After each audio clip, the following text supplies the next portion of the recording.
Now you owe us $2,400.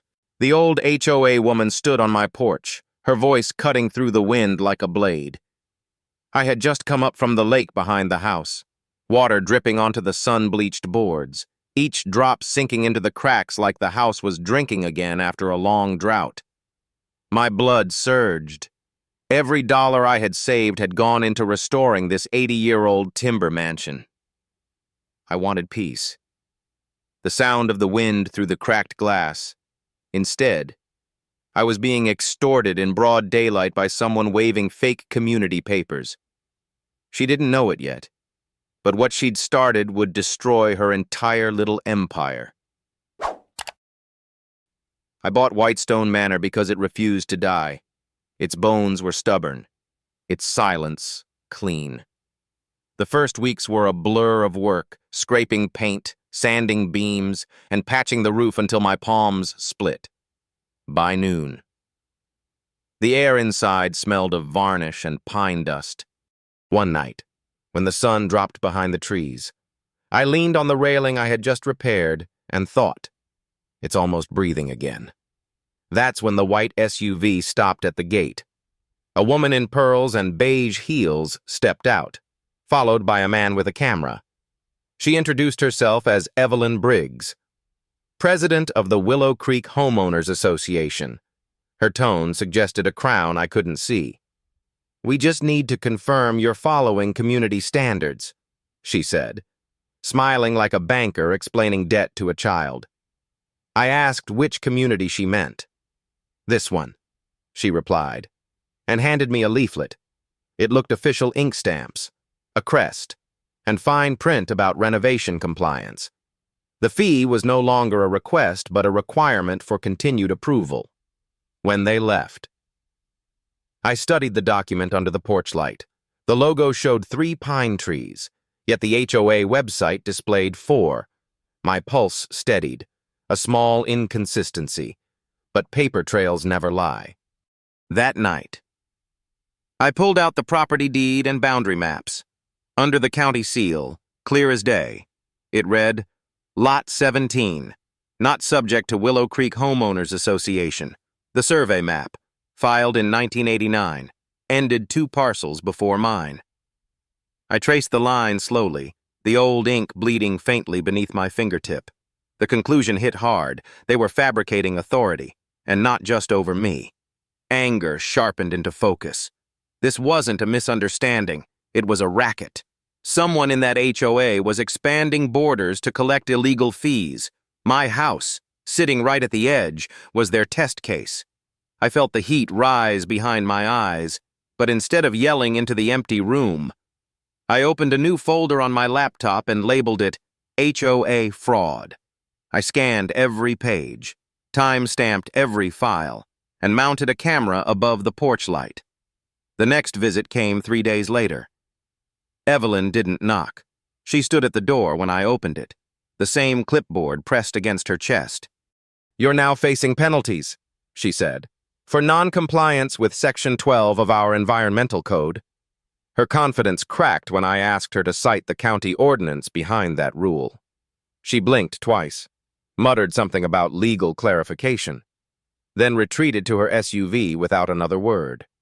When the taillights disappeared, I stood on the porch for a long time. The lake murmured in the dark, and the wind moved through the shutters with a low, hollow sigh. Beneath the anger, something else took shape, a kind of clarity I hadn't felt in years. They thought they were dealing with another homeowner too timid to argue. They didn't know I'd spent decades designing flood control systems where one weak measurement could drown a city. I lived by precision, and now, precision would be my weapon. I spent the rest of the night logging details, date, time, temperature, and even the direction of the wind when she arrived. Evidence had rhythm. Like architecture, it only worked when every joint aligned. As the clock crossed midnight, I looked again at the folded paper with the wrong logo. It seemed harmless, but it was the first crack in their facade. Outside, the trees swayed like a warning. The house creaked as if remembering the storms it had survived. I whispered into the silence. They chose the wrong house. The lake answered with a ripple that glimmered under the porch light. In that reflection, for the first time, I saw what this place truly was. Not a refuge, but a battlefield built from wood, law, and willpower. The morning broke under a thin layer of fog that blurred the lake into glass. The cold air held still, heavy with the smell of wet pine. I stood on the porch with coffee in hand, listening for movement. The cameras blinked faintly beneath the eaves, small red dots waiting. I had installed them all the week before, their angles covering the gate, the mailbox, the lake path. Observation was the first step to defense. Out here. Truth needed witnesses that did not blink. By 7:30 a.m., a truck stopped near the gate, the HOA emblem crooked on its door. 2 men stepped out, one with a tape measure, the other pretending to inspect the fence line. They didn't realize I was recording from the window. When one of them spotted the camera above the mailbox, he froze, muttered something, then returned to the truck. It was quick, but deliberate, like a test of boundaries. They wanted to see how close they could get before I reacted.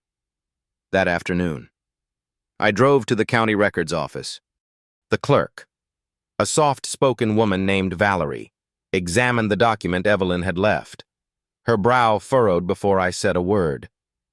"This seal," she said, tapping the paper, "was replaced more than 15 years ago." She turned her screen toward me, showing the official emblem beside the forgery. The fonts, spacing, and even the shading were wrong.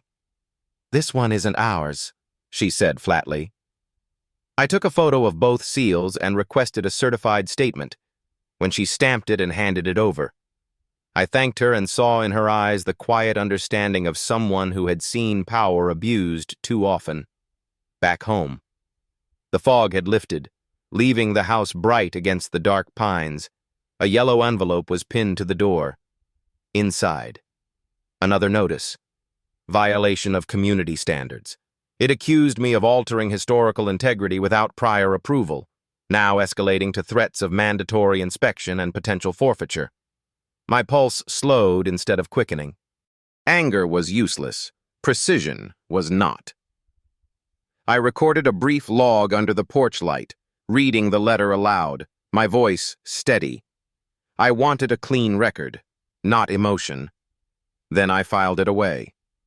When Evelyn returned, she came alone. Her heels clicked softly against the steps as she smiled, thin and deliberate. "Mr. Ellison, we'd rather not make this formal," she said. "Your renovations could affect drainage for nearby lots." I asked her, which law authorized her inspection. She hesitated, lips tightening. "Our charter grants us oversight." I handed the paper back. "Then bring a warrant." For a moment, her eyes hardened. "You're making this harder than it needs to be." She turned sharply and left, her SUV throwing gravel as it disappeared. The following day I spoke with Deputy Harris, who had handled similar disputes before. After reviewing the documents and the clerk's statement, his tone shifted from polite curiosity to concern. "If they're using old county seals," he said, "that's impersonation of authority. He asked me to send everything to the district attorney's office." Before hanging up, he warned, "Keep the cameras running, but don't confront them alone." 2 days passed quietly until the next approach. Late afternoon, a pair of HOA volunteers parked near the mailbox, pretending to photograph the road.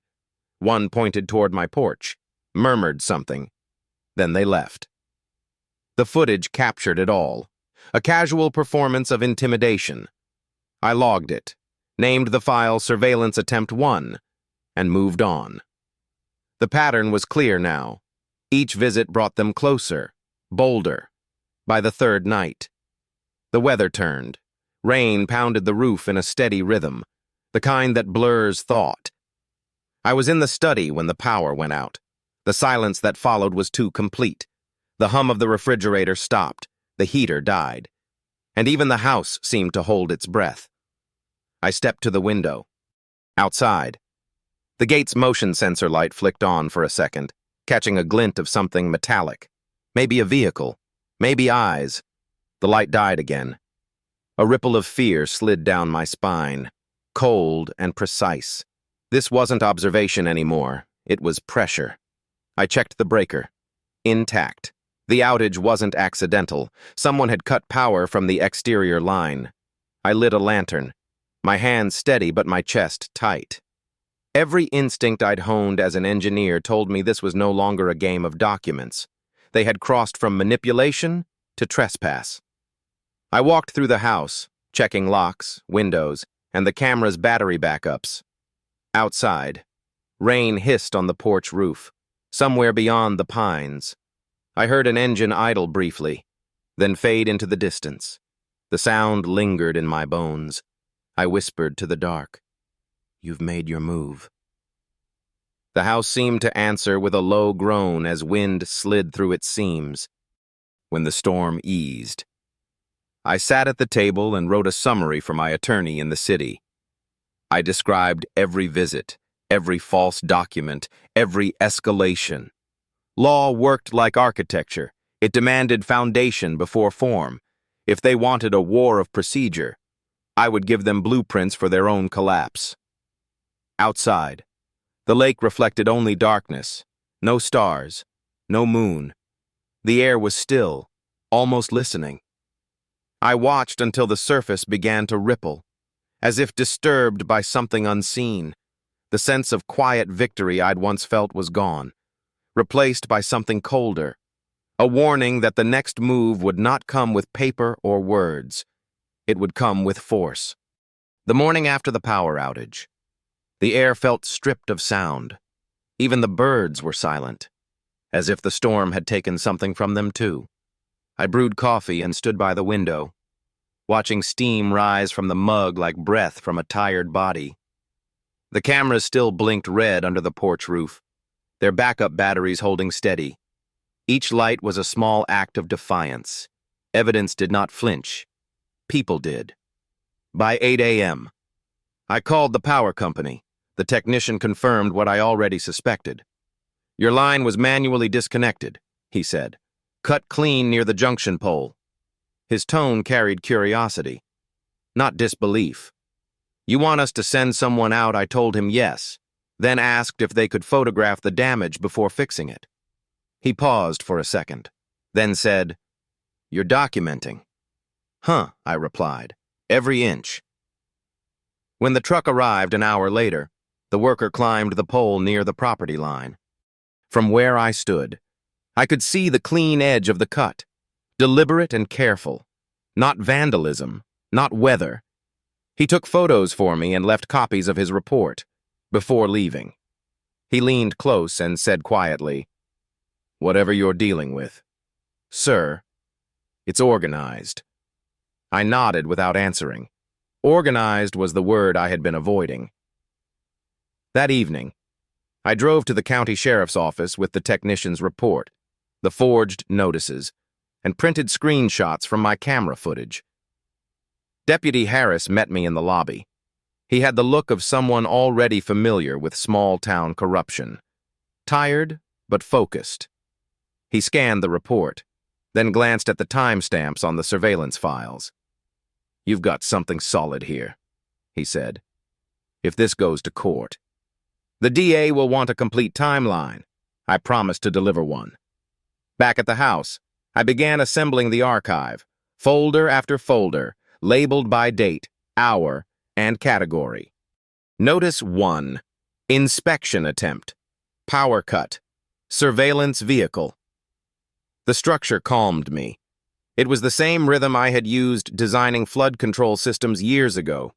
Data, sequence, logic. Each piece would serve as a pillar until the whole thing could stand under scrutiny.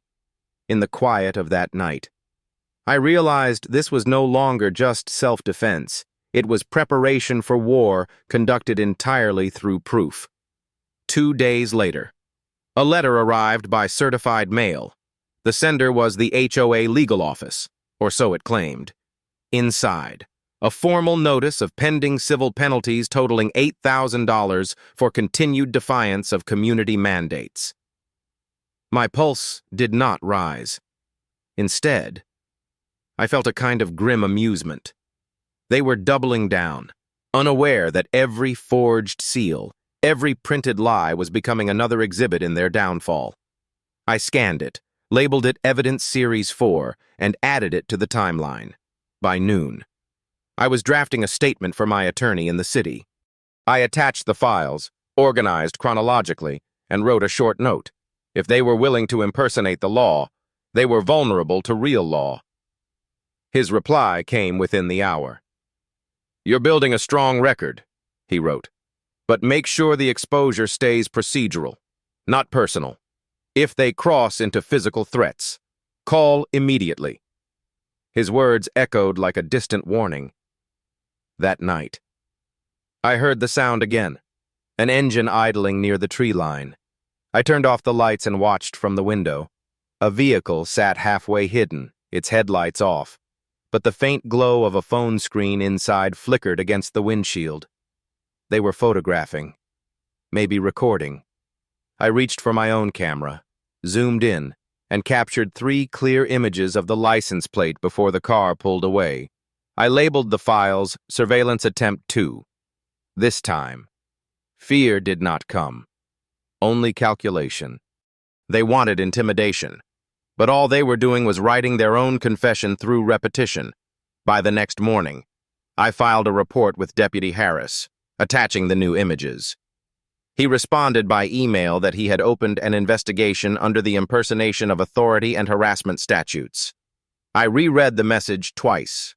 Legal escalation had begun, and with it, the first real shift in control. For the first time since the HOA arrived at my door, I felt the balance tilt slightly in my favor. I spent the afternoon repairing the east porch rail that the storm had loosened. The hammer strikes echoed through the empty air, sharp and measured, between each swing. I thought about Evelyn Briggs, what drove her to stretch authority beyond its borders: greed, pride, or the thrill of control. People like her did not just seek order, they sought obedience. The house, standing alone outside her reach, was an insult she could not ignore. As dusk settled, I sat at my desk, reviewing footage one last time. In one clip, I noticed something new. During the power outage, a figure had moved along the fence line, carrying what looked like a flashlight wrapped in plastic. The timestamp placed it at 10:57 p.m., minutes after the lights went out. The shape was indistinct, the rain too heavy for clarity, but the movement was deliberate. I froze the frame, enhanced it, and saw the faint reflection of a silver bracelet on the wrist. A woman's wrist. My chest tightened. Evelyn had been here herself. I printed the still image, dated it, and sealed it in an envelope marked restricted. I did not trust digital storage anymore. Then I locked the file drawer and walked outside. The air smelled of wet soil and pine needles. The lake glimmered under a pale moon, the water restless. I stood at the edge of the porch, feeling both watched and awake. There was no more doubt now. This was no administrative dispute. It was personal warfare disguised as paperwork. At 10 p.m., my phone vibrated.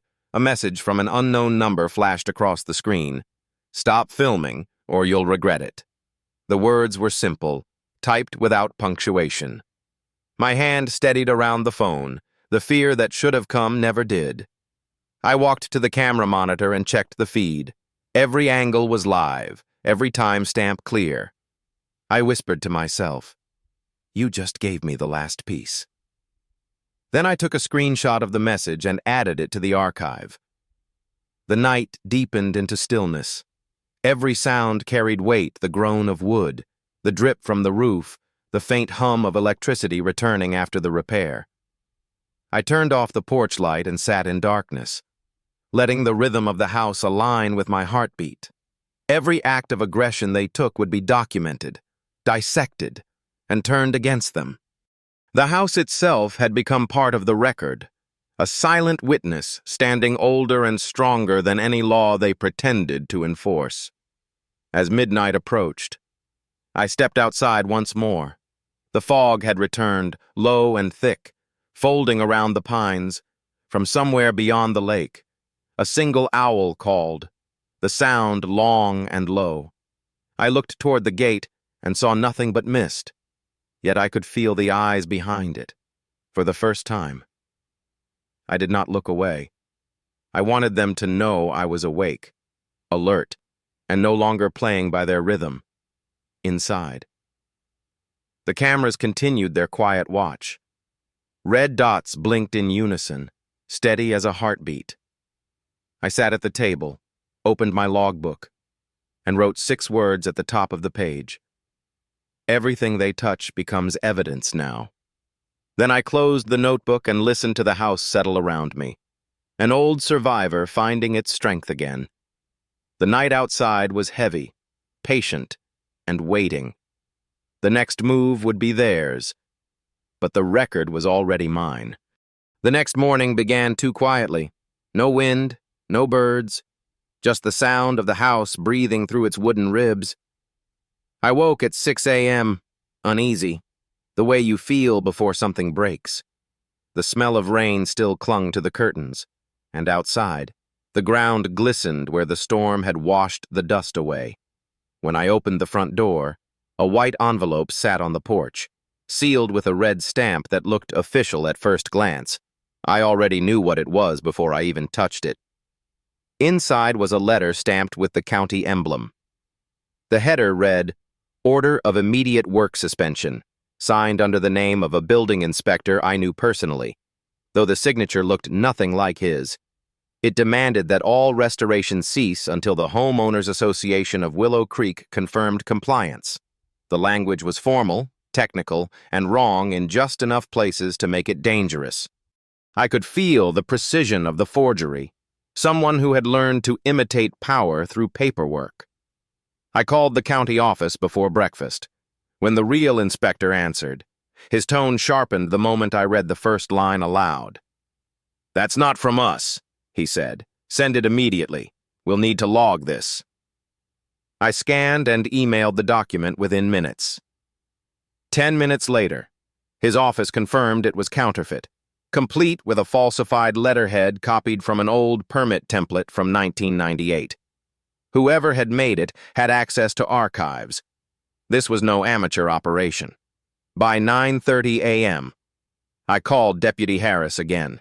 He came by just before noon, driving through the wet gravel with the same tired calm he always carried. I handed him the forged letter and the confirmation email. He studied it for a long moment, then said, "They're escalating fast. This kind of forgery crosses into criminal fraud." He asked permission to install a hidden dash camera on my property line to capture any future deliveries. I agreed. We both knew the pattern. Threat. Wait. Repeat. Until fear replaced reason. But fear was the one thing I refused to hand them.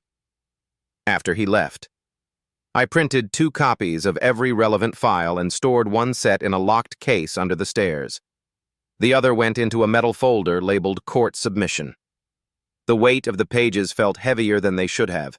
Every lie they sent became a physical object, something I could hold, something that would one day sit in evidence before a judge. The thought steadied me. Law had rhythm, and so did deceit. Both could be traced if you knew where to look. At 3 p.m., I drove into town for supplies, mainly printer ink and storage drives. As I passed the entrance to Willow Creek, I saw Evelyn standing with 2 other board members near a parked sedan. They were talking quickly, faces close, their gestures sharp. She turned as I slowed the truck, her expression flat, almost polite, but her eyes gave her away. It was not anger anymore. It was a calculation. I did not stop. I just lifted my phone, photographed the group through the windshield, and kept driving. When I returned home, A new envelope was taped to my front gate, this one bearing a fake inspection notice with a date and time for the next morning. It listed my name, address, and the phrase law enforcement authorized to assist. That single line sent a chill down my spine. They were no longer bluffing through letters. They were preparing to use the police themselves as a weapon.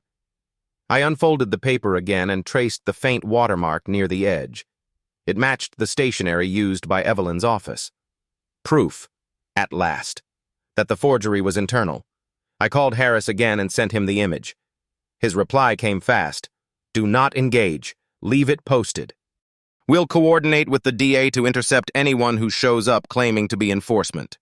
I reread his message twice. The calm words carried an undertone of tension.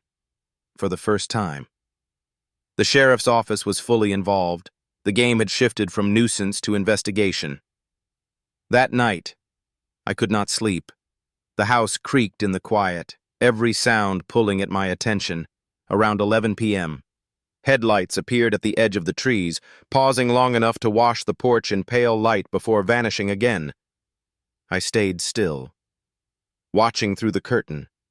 Then, faintly, I heard footsteps on gravel, slow, cautious, deliberate. Someone was close enough to touch the gate. The motion sensor light flared once, and I caught a glimpse of a figure in a dark coat. Then silence. The light clicked off. My hand found the nearest camera monitor. Every feed was running, but the figure stayed just beyond the edge of the frame. Whoever it was, they understood my angles now. I whispered to myself, "You've studied me." Fear mixed with a strange kind of admiration. It was rare to meet someone who treated intimidation like architecture. Built, measured, reinforced. I adjusted the cameras by 15 degrees, covering the blind spot, then waited in the dark until dawn, at 7 a.m. No one had arrived for the so-called inspection. The fake notice still clung to the gate, now damp from dew. I photographed it and emailed both images to Harris. My phone buzzed moments later. "Hold position," he wrote. "We're pulling surveillance records from the area." The phrasing struck me. Hold position. Like I was part of something tactical. Maybe I was, every hour that passed. Every forged letter caught was one more wall built against them. Around 9 a.m. I stepped outside to clear my head. The morning light filtered through the trees, washing the house in a pale shimmer that looked almost unreal. For a moment, the place felt ancient again, untouched by bureaucracy or greed. I ran my hand along the porch railing, rough beneath my palm. Then a car door slammed somewhere beyond the trees. Voices followed. 2 men, maybe 3. The sound carried low, like an argument in rehearsal. I could not make out the words, only the intent behind them. I turned toward the gate, ready to speak, but the voices faded. Nothing but birds remained. Still, I knew they would be back. Power, once challenged, never retreats quietly. I went inside, locked the door, and wrote my next entry in the logbook. Date, time, event, evidence collected. The rhythm steadied me again.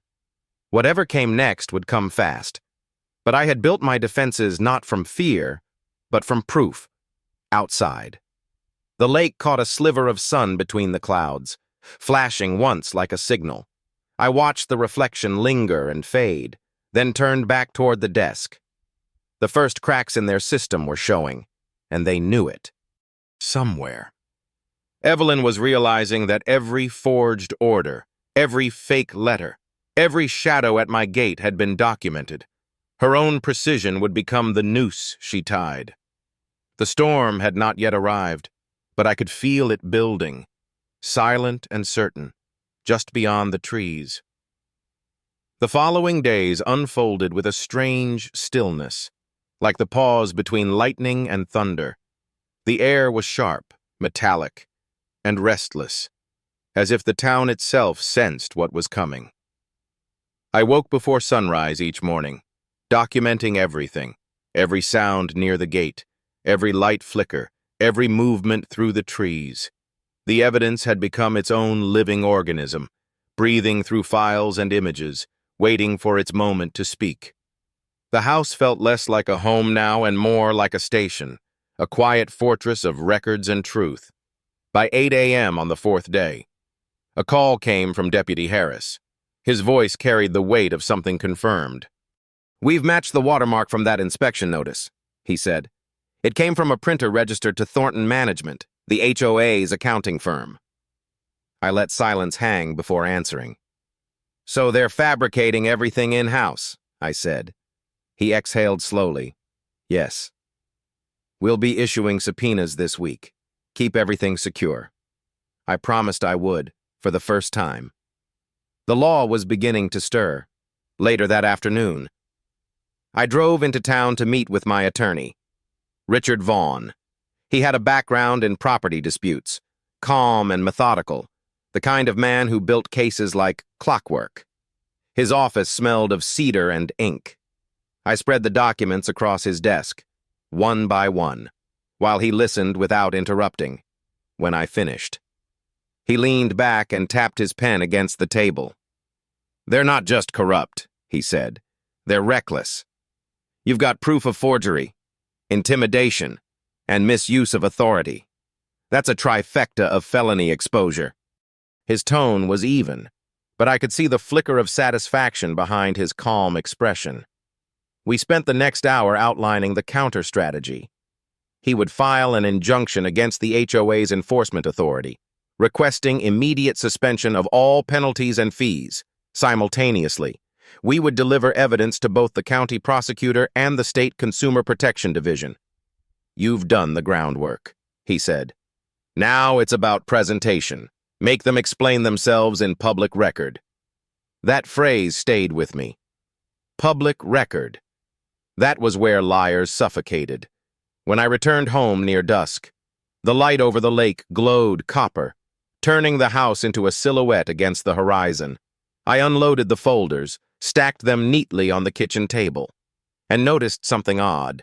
The mailbox flag was raised, though I had not sent anything out. Inside was a folded sheet of paper with no envelope, just my name printed across the top in block letters. The message read, "You can't win against what owns you." No signature, no logo, nothing. I held it up to the light, noting the faint smudge of a fingerprint near the edge. They were getting desperate. Desperation was good. It meant exposure was working. That night, I installed 2 additional cameras, one pointed toward the lake, another covering the narrow path by the fence. The house glowed with small red dots like eyes in the dark. I sat by the monitor, drinking cold coffee, letting the footage loop while my mind mapped each movement of the past week. Every visit, every forged paper, every threat had formed a sequence, a pattern of escalation. They were building a pressure wall, expecting me to panic. But pressure, when confined, builds energy. And I had been saving it carefully. At 11 p.m., headlights flared near the gate again. I stayed silent, watching. 2 figures stepped out, both wearing reflective vests marked inspection. Their movements were slow, cautious, but their shadows betrayed hesitation. They posted another notice on the gate, then retreated without knocking. I waited until the sound of their car faded before stepping outside. The night air was cold enough to sting. The paper they left was damp with fog. Stamped final warning. I smiled for the first time in weeks. They had no idea how final that warning would be for them. The next morning, I scanned the new notice, cataloged it, and forwarded it to Richard and Harris. By noon, the deputy called again. "We've identified both individuals," he said. "One's on the HOA board. The other works part-time for Thornton Management. Both claim to be authorized inspectors."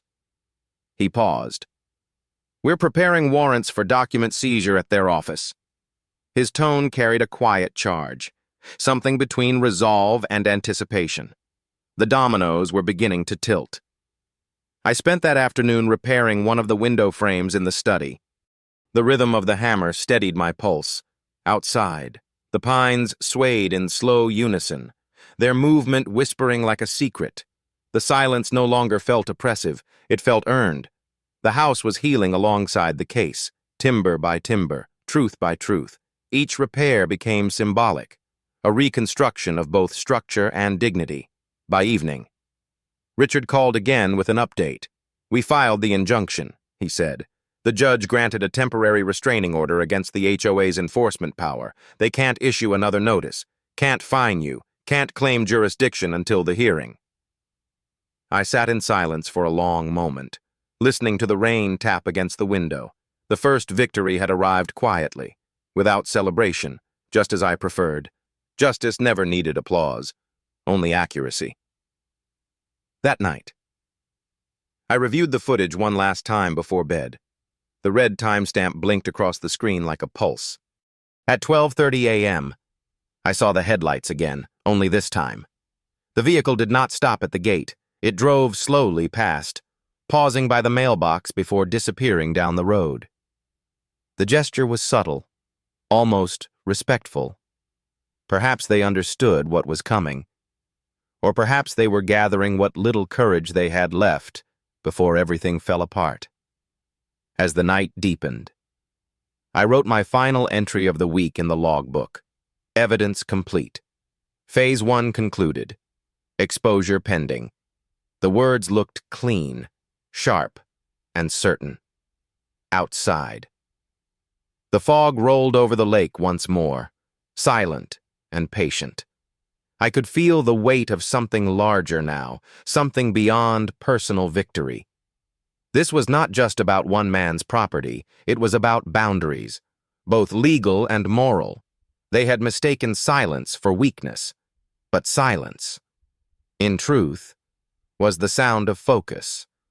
I closed the notebook, leaned back, and exhaled slowly. The old house creaked softly, almost approvingly, as if it understood what came next. The system that had ruled through fear was starting to fracture, and the first crack was made of paper. Tomorrow, the investigation would go public, and the lies they printed would return to bury them. The storm I had been waiting for was no longer building. It was here, and I was ready to stand in its center. The morning began with a kind of stillness that felt heavy rather than calm. Clouds hung low over the trees, pressing down on the house until even the air seemed to hold its breath. I woke before 6 a.m. and sat at the kitchen table. The folders spread out like a battle map. Each page, each photo, each timestamp had its place. The first wave of legal filings had already gone through overnight. Richard had sent a message before dawn. "The injunction is active. They've been served." I stared at the words for a long moment, feeling something that was not triumph, but certainty. At 8 a.m., Harris called. His voice carried the slow satisfaction of progress. "The warrants were executed early," he said. "County investigators seized 3 computers, 6 hard drives, and several boxes of correspondence from Thornton Management. Early findings show HOA letterheads stored as editable templates." I let out a slow breath. "So, it's real," I said quietly. Every forged notice came from inside their office. He confirmed it. "We also found drafts of your violation letters in one of their folders. Your name appears more than 20 times. The precision of it chilled me. To them, I was a case number, an obstacle to remove. By noon, the news began to move. Local reporters started calling the sheriff's office, following whispers of the investigation. Harris had warned me this might happen. "You'll want to stay ahead of the story," he had said. Richard agreed. That afternoon, we arranged a short press statement. No emotion, no accusation, only facts. Richard would speak for me, confirming that an injunction had been granted and that an active fraud investigation was underway. I would remain silent publicly, but my documentation would speak louder than anything I could say. At 3 p.m., I stood by the window as a small van from the local news station parked on the gravel road outside the gate. The crew set up their camera just beyond the property line. I could see the reporter rehearsing her lines, glancing occasionally toward the house. The story was already writing itself. The image of a man defending an old home against a corrupt HOA carried its own weight. Truth had finally found its audience. That evening, Richard called again. "The DA is taking the case seriously," he said. "They're preparing preliminary charges against 2 board members and the management director. Forgery, mail fraud, and falsification of public documents. Evelyn Briggs hasn't been named yet, but she's under review." I could hear the rustle of paper as he spoke. "Your footage and those certified comparisons from the county office were the turning point. They sealed the chain of evidence." I said nothing for a moment, just listened to the low hum of static on the line. Then I replied, "We're not finished yet." By nightfall, my property felt surrounded by a different kind of quiet. The headlights that had once hovered near the gate were gone. No footsteps, no vehicles. The air carried the kind of emptiness left behind when fear shifts sides. I sat at the desk, reviewing the day's developments, writing notes for the next legal phase. Each page in my logbook began to look less like a diary and more like a historical record. The timeline of a system's unraveling. Around 10 p.m., my phone buzzed with a new message from Harris. It was a photo of a document recovered from Thornton's office. The title read, HOA Enforcement Strategy, Phase 2. Under it were listed several addresses, each belonging to homeowners who had refused HOA fees or challenged authority. My name was at the top. Beneath it, the line read, Target for Compliance Demonstration. I stared at the screen for a long while. The plan had not been random intimidation. It had been organized coercion, meant to make an example of me. The realization settled like cold iron in my chest. They had built a system designed to punish defiance through imitation of legality. I forwarded the image to Richard. His reply came almost immediately. "That document alone changes everything. It shows intent." He was right. Intent turned a violation into a crime. The intent was the difference between negligence and malice. Outside, the wind began to rise. The branches of the pines swayed against the dark sky, whispering like distant voices. I turned off the lights and stood on the porch, watching the reflection of the house ripple across the surface of the lake. The air smelled of rain again. The same kind of storm that had first carried them to my door was coming back, but this time it would wash them clean away. At midnight, I received an email from a local journalist who had somehow found my address. The subject line read, Statement Request, Willow Creek HOA Investigation. I didn't open it right away. I stared at it for a minute, considering how easily silence could be mistaken for guilt. Then I wrote back one sentence. The truth was documented from the beginning. I attached one photo, the first notice Evelyn ever delivered, the fake seal visible under the porch light. That image, I knew, said everything that needed saying. I closed my laptop and walked through the house, checking the locks, the shutters, the quiet hum of the generator. The place no longer felt fragile. Every board, every nail, every camera had become part of the defense. I ran my hand along the wall, feeling the grain of the wood beneath my fingertips. The old house had endured decades of storms and neglect, yet it still stood. It had survived time itself. Now it would survive them. Before bed, I opened the logbook one last time and added a single line beneath the day's notes. Control regained through record. I paused, looking at the words until they settled. Then I added another. Law is patience. It was not a declaration of victory, only an observation of balance restored. Outside, the rain began again. steady and deliberate, tapping against the porch like a metronome, somewhere beyond the lake. A distant rumble of thunder rolled through the dark, low and measured. I stood at the window, watching the reflection of lightning flicker across the glass. The house, the case, the silence. All of it converged into the same truth.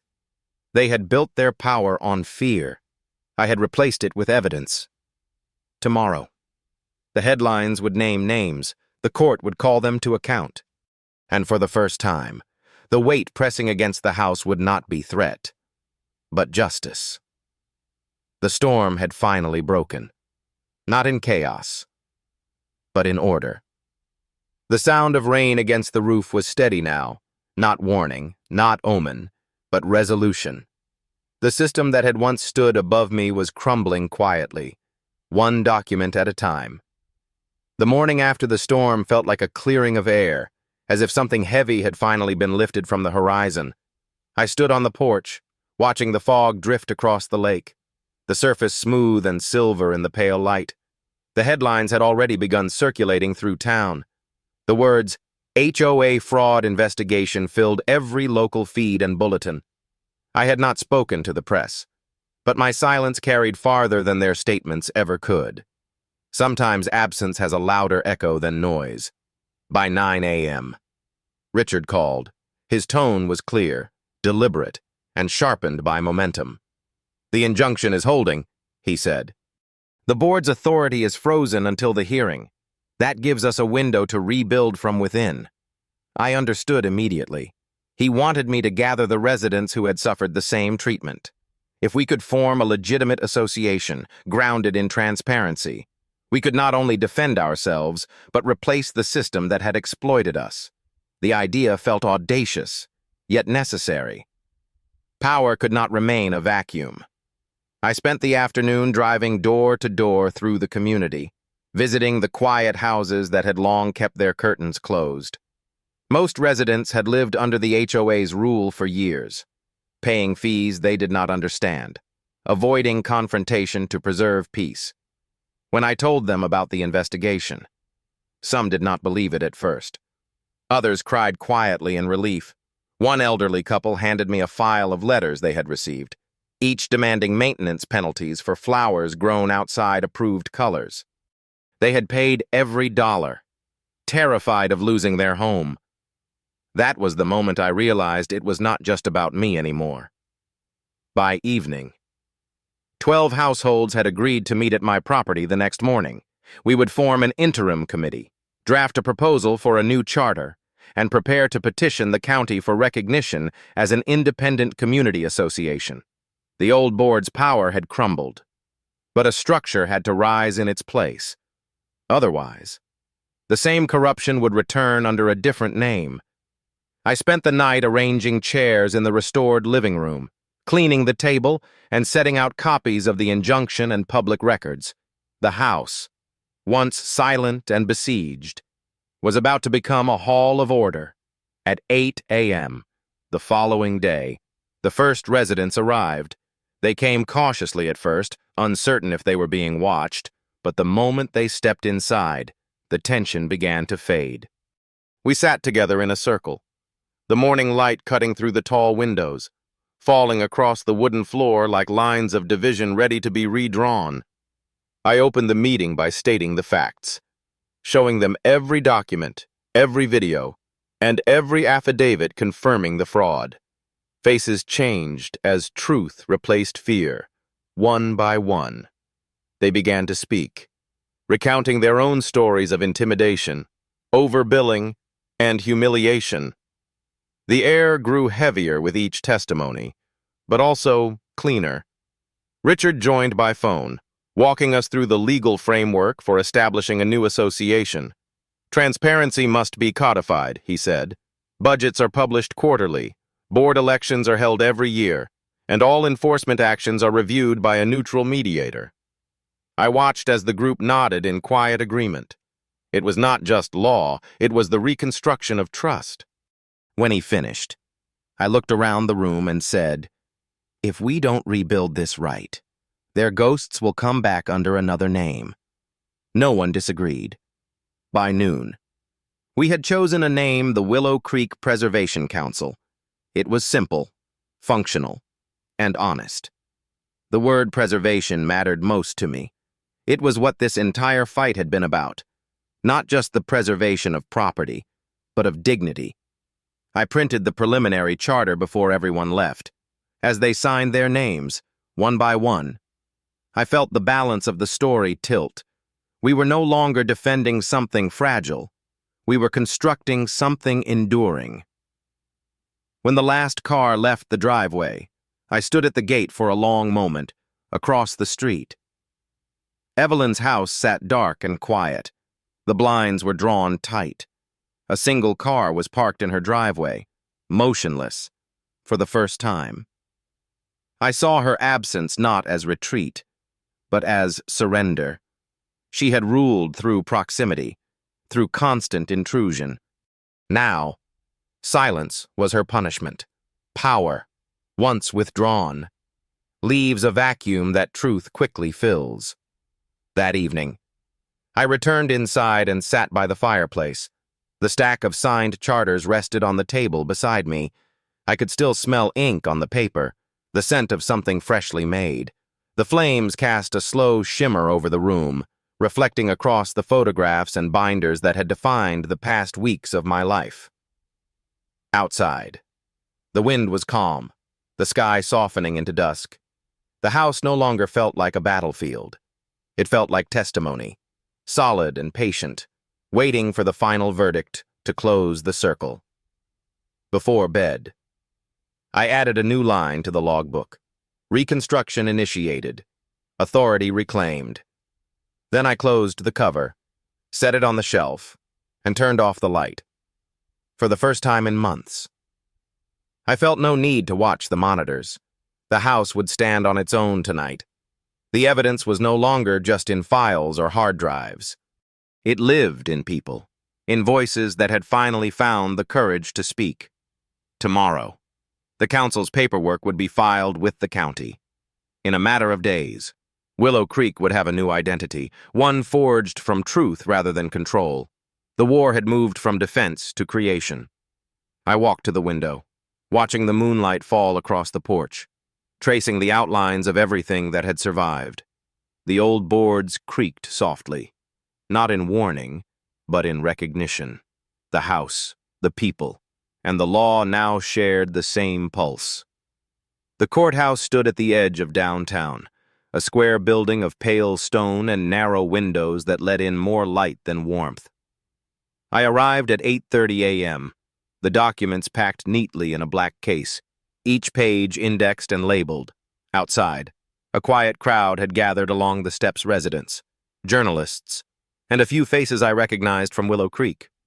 The air smelled faintly of rain and asphalt, that specific mixture that always follows the first storm of spring. I paused at the bottom of the steps, feeling the weight of months condensed into this moment. Justice has its own gravity. Inside, the courtroom buzzed with restrained noise, papers shuffling, heels echoing against the tile. Richard was already seated at the plaintiff's table, his glasses reflecting the fluorescent lights above. He greeted me with a nod, the kind that replaced words, across the aisle. Evelyn sat with her attorney, composed but pale, her fingers tapping the table in an unconscious rhythm. She did not look at me, but she did not have to. Her silence was no longer a power, it was a defense. When the judge entered, the room fell into order. He was a tall man in his 60s, with the calm authority of someone who had seen every variation of deceit. "This court is now in session," he said, his voice even, almost gentle.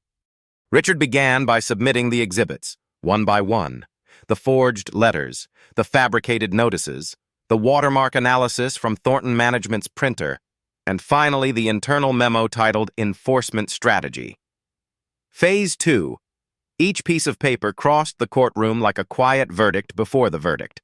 Evelyn's attorney attempted to argue procedural error, claiming the documents were obtained through overreach. Richard countered with precision, citing the exact warrant numbers, the timestamps, and the verification from county officials. His tone never rose, never wavered. It was not a battle of volume, but of structure. Each statement stacked neatly atop the last, forming a wall that could not be climbed. I sat still, watching, listening, feeling the rhythm of logic doing what outrage could not. Midway through the morning, the judge asked to hear from the county inspector, the same man whose name had been forged on the false suspension order. He took the stand, calm and deliberate, reading from his affidavit. "This document," he said, holding up the forged letter, "was not issued by my department. The signature, the format, and the reference codes are all fraudulent." His words carried no drama, only fact. And in that simplicity lay their strength. Evelyn's face tightened for the first time. The illusion of authority she had built was collapsing under the weight of the real thing. By noon, Richard called me to the stand. The courtroom felt smaller when I walked to the witness box. The air smelled faintly of paper and varnish. He began with simple questions: my name, my occupation, the purchase of the property, the timeline of the harassment. Then he asked about the recordings. I described how I had documented every visit, every false notice, every forged letter. "Did you ever engage in retaliation?" he asked. "No," I said. "Only documentation." "Why?" he asked. "Because the truth doesn't need defense. It only needs witnesses." For a moment. The courtroom was silent except for the faint hum of the air conditioning. Evelyn's attorney tried to discredit the videos, suggesting manipulation. Richard interrupted smoothly, submitting the chain of custody forms verified by both the sheriff's department and the district attorney's office. The judge accepted them without hesitation. Every layer of the lie had been peeled away, and what remained was a simple, undeniable fact. After lunch, the prosecution presented the final piece bank records showing HOA funds redirected into an account tied to Thornton Management. The pattern matched the timeline of the forged penalties. The courtroom shifted, a subtle murmur passing through the benches. Evelyn stared down at her hands. Her lawyer whispered something, but she did not respond. The storm that had started at my gate months ago had finally reached her. When the judge delivered his ruling late that afternoon, the light outside had softened into a faint gold. His verdict was deliberate, spoken without flourish. The court finds the defendants liable for fraud, falsification of public documents, and misuse of authority under state statute. He ordered restitution to affected residents and referred criminal counts to the district attorney. Thornton Management would be dissolved pending review. Evelyn Briggs was to be removed permanently from any governance role within community associations. The gavel struck once, a sound that felt less like an ending than equilibrium restored. As people began to leave, Evelyn remained seated. For the first time, she looked at me directly. Her eyes were tired, stripped of the composure she had always worn like armor. She did not speak, but her expression said enough. Power is a fragile illusion. Once broken, it never reforms the same way. I nodded once, not in triumph, but in acknowledgement of what had been undone. Outside, the air was cool and clear. Reporters gathered near the steps, microphones raised, cameras clicking like insects. Richard spoke briefly, reiterating the facts. No embellishment, no grand statement. Justice did not need a theater. I stood a few feet away, watching the sun drift behind the courthouse dome. The light touched the stone facade, then faded slowly into the trees beyond. When I returned home that evening, the lake was still. The reflection of the sky shimmered across its surface, undisturbed. I unlocked the front door, stepped inside, and let the silence greet me. The house no longer felt like a shield. It felt like truth embodied in wood and stone. I set the case of documents on the table, No longer evidence, but history. Then I walked to the porch, listening to the last echoes of thunder far away, rolling into the distance. The system had been judged, not destroyed, just corrected. Order restored through patience, proof, and persistence, for the first time in a long while. I felt the house breathe with me. The air carried no weight now, only balance. The verdict spread faster than I expected. By the next morning, every local news station had covered the trial. Headlines appeared across the county: HOA fraud exposed. Residents win legal battle against corruption. Former board faces criminal charges. The quiet community of Willow Creek, once known only for its lake and tall pines, had become a symbol of accountability. I watched from the porch as delivery trucks passed, dropping off newspapers to houses that had once stayed silent. For the first time, people opened their doors willingly. Fear had lost its footing here. Calls began flooding the sheriff's office and the county hotline. Homeowners from nearby neighborhoods wanted to review their own HOA charters, demanding transparency, demanding audits.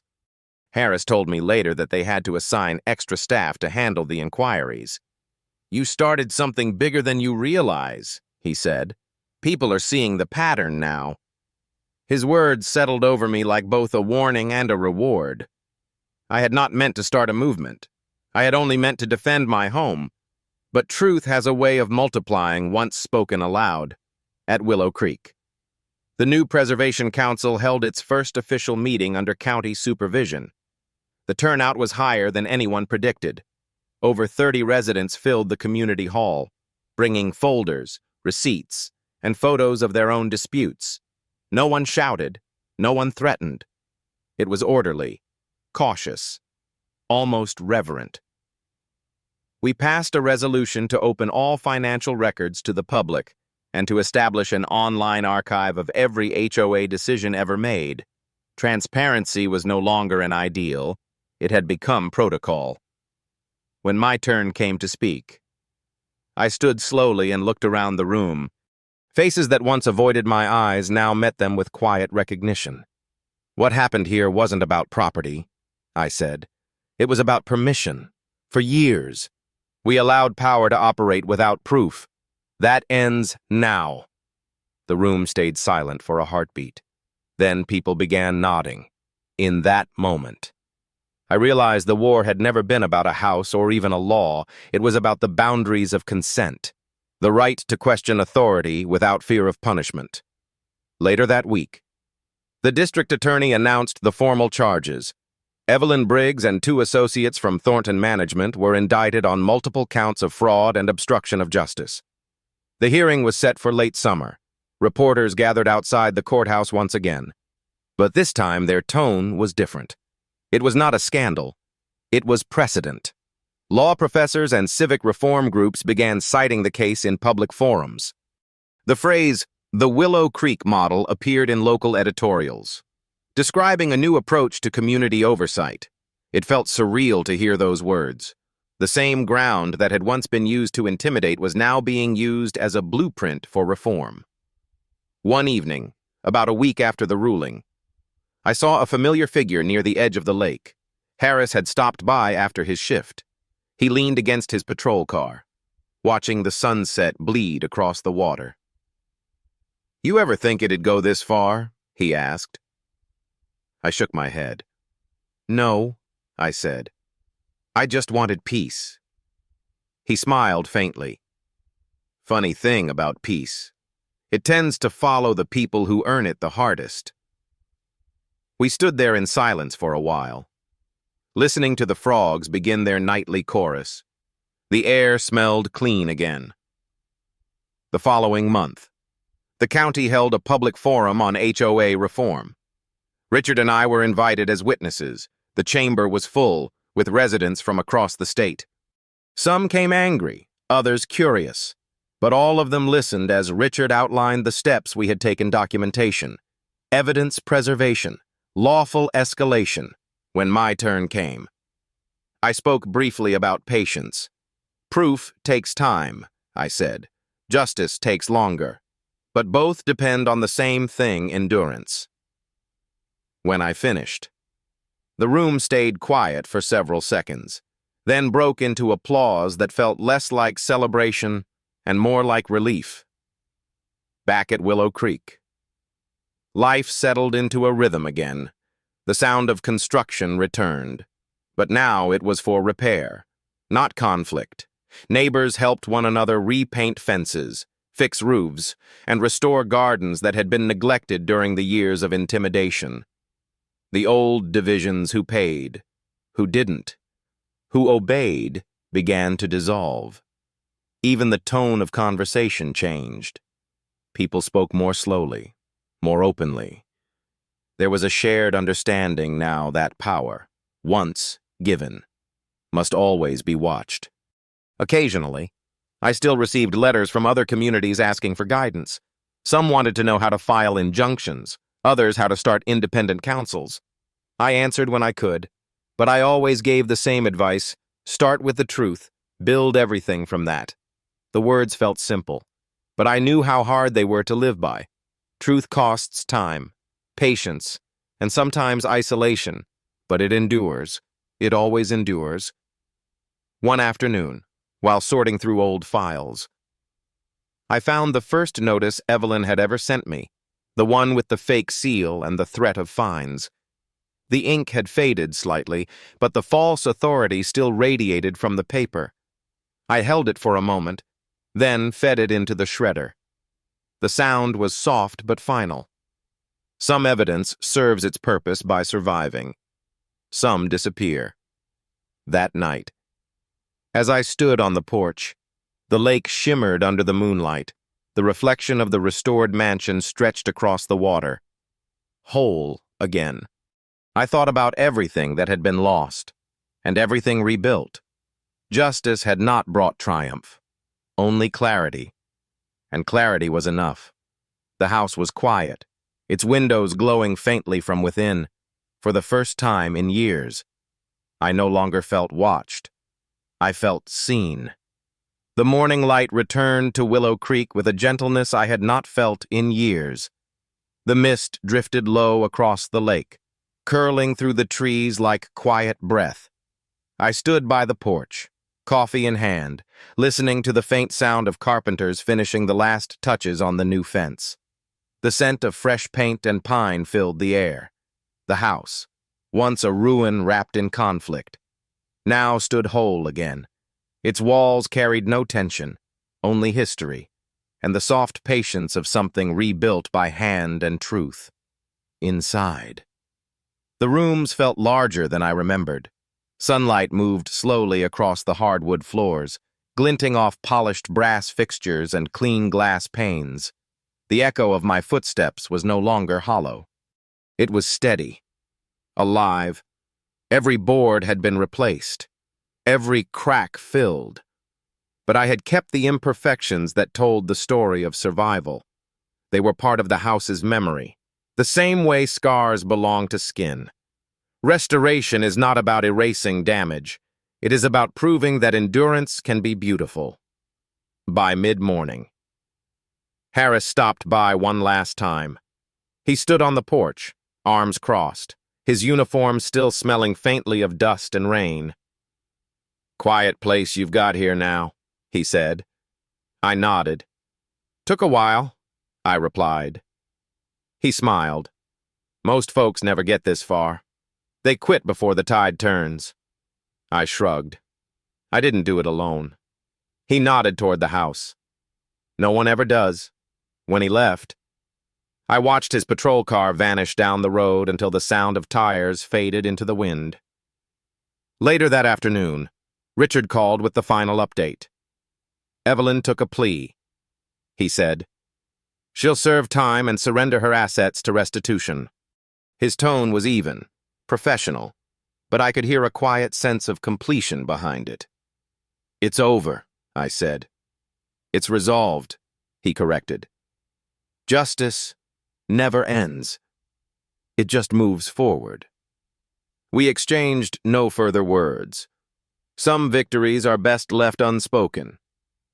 As the day stretched toward evening, I walked around the property, tracing the boundary lines that had once been so contested, 50 feet from the gate. The soil gave way to a patch of wildflowers that had sprouted naturally after the last rain. Yellow, violet, white. Life is finding its own balance. I stopped there, kneeling briefly to brush the petals between my fingers. Nature, I realized, has no interest in ownership. It simply persists where it can. The house behind me stood as proof of that same truth. Inside. I hung a small brass plaque beside the front door. It read, "Protected by History." The letters caught the afternoon light, glowing faintly against the wood. I stepped back to look at it, feeling the quiet satisfaction of closure. The plaque was not just for the house. It was for everything this fight had represented: the right to peace, the dignity of truth, the strength found in restraint. Every storm, every forged letter, every courtroom echo had led here, to this still moment of balance. That evening, a soft rain began to fall, the kind that barely disturbs the surface of the lake. I opened the window in the study and let the air drift in, carrying the smell of wet earth and cedar. The papers that had once been weapons now rested neatly in their folders, archived and labeled, waiting for history to remember them. I no longer needed to guard them. The truth was public now, permanent, irreversible. I sat at the desk, opened my logbook, and wrote the final entry. Case concluded. Property restored. Community reborn. Then, after a long pause, I added one last line. Peace reclaimed through proof. The ink bled slightly into the page, the words settling like roots into soil. I closed the book gently and placed it on the highest shelf. The house creaked once, as if acknowledging the end of a long story. Outside, the porch light glowed warm against the rain. The sound of droplets against the railing was rhythmic, measured, steady, across the lake. Faint reflections shimmered through the mist, the new homes of neighbors who had once lived in fear. Their windows burned like small lanterns of endurance. The silence that filled the night was not emptiness. It was the kind of silence that follows truth, a silence earned, not given. Before I went inside, I looked once more at the plaque. The brass surface gleamed under the porch light, the engraved words clear even through the drizzle. Protected by history. It was no longer a warning, it was a promise. In the end, I realized something simple. Justice does not roar. It hums quietly in the background, like the steady rhythm of rain, marking time, waiting to be heard by those who still believe in evidence over noise. The old house had become more than a shelter. It was a testament to that belief. Now the story belongs to those who will come after, to anyone who's ever been told they owe something they do not, to anyone who has stood alone against a system built on intimidation. Remember, this truth does not demand permission. It only asks to be documented. If you've followed this story, let it remind you that resilience is not anger. It is precision, patience, and proof. And if you believe in exposing power through reason, not vengeance, then lend your voice to those who fight the same battles quietly across every neighborhood, every community. Support HOA Chronicles, the channel that tells these stories, the real ones, the difficult ones, the ones that end not in violence, but in justice. Because some homes are worth rebuilding, and some truths deserve to be told aloud.